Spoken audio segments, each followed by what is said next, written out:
Oui, merci.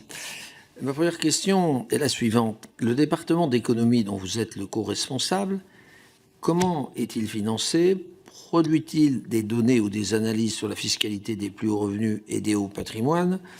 Est-ce qu'il formule des propositions en la matière et les cas échéants, lesquelles? On y reviendra dans la question numéro 2. Voilà.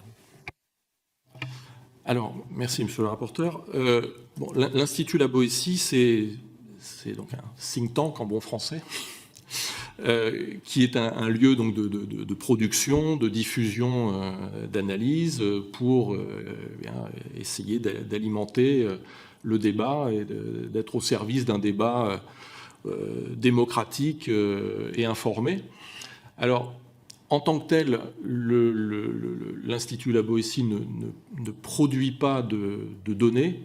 Hein, il y a suffisamment d'institutions dont c'est le rôle, la mission centrale, et l'objectif pour nous n'est pas de nous substituer aux administrations statistiques, aux laboratoires universitaires, mais d'exploiter ces travaux pour formuler un certain nombre de recommandations que l'on juge cohérentes dans la perspective économique qui est la nôtre, à savoir ce que j'ai un peu énoncé dans mon propos liminaire, le fait qu'un système fiscal plus juste et plus progressif est un gage de meilleure cohésion sociale et un gage de plus grande efficacité, économique. Donc, évidemment, on va revenir sur un certain nombre de propositions que l'on peut faire, mais voilà principalement dans le cadre de la fiscalité, et en particulier de la fiscalité des hauts revenus, sur les hauts revenus et sur le haut patrimoine, ce que je peux dire en quelques mots.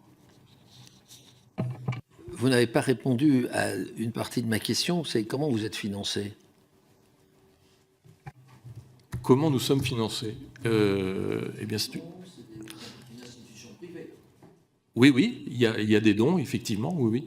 Après, je vous avouerai très humblement que je ne suis pas dans le cœur de la trésorerie de l'Institut La Boétie et que je ne pourrais vous donner le détail exact du pourcentage de type de financement. D'auditionner un certain nombre de think tanks, comme il disait, voilà. Et c'est une question qu'on pose toujours, parce qu'il peut y avoir un biais lié au financement. Voilà. Vous êtes financé par Pierre, Paul ou Jacques, vous voyez, vous avez des fonds. Bon, voilà, donc il faut toujours être prudent dans quoi on met les pieds.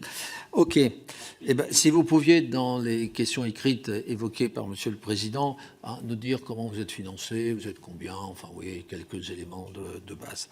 Et c'est une question de bon sens qu'on devrait poser à chaque fois. Un institut vient nous expliquer comment taxer les Français, mais il ne sait pas vraiment qui le finance. Désolé, mais ça compte énormément. Derrière chaque idée, il y a des gens qui paient. Et savoir qui paie, c'est savoir pour qui on parle vraiment. La France mérite un débat honnête et transparent, pas des recommandations qui tombent du ciel. La transparence, c'est la base de la confiance.